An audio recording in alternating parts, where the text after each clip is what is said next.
At the bottom of my heart, we always wanted to do a sequel, you know. We had such a great time making the first one, and the memories are so much, you know, so good, great memories. So, yeah, it was fun. We had a great time. The weather, you know, it's like, people are saying, in San Luis Potosí, no, it never rains. It's like, really? Well, it's raining now. But so we had a great time. You know, it could only been shot there. Well, you know, they've been married now for 10 years, and their son has grown. And their marriage is a little, you know, rough around the edges, and Zorro's still being Zorro and putting his danger in family if he ever gets found out. And I think it's the make or break time for Elena, my character, to ask him to take the mask off and come home and be daddy and husband.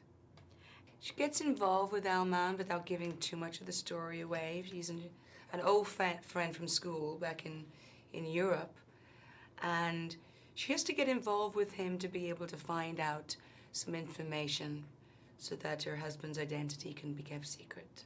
She's really upset with him, you know? This has been going on for 10 years.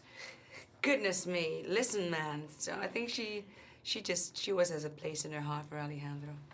It must be so much fun doing all these stunts and the sword fighting and all of that. But how do you do it in a dress, in those beautiful gowns? And don't forget the corset. Yes. Because that kind of like, you can hardly breathe because that thing is so tight.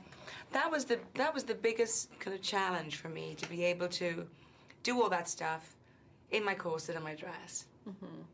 And do you enjoy doing it? Is it fun? Is it something you... It's a lot of fun. Yeah.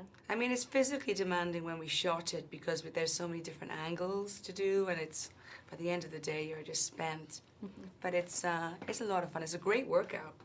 Well, it has all the humor, more humor, I think, and action and excitement and passion and romance that the first one has. And we have another element. We have our little boys, so it's a whole different audience again. So they can expect a lot.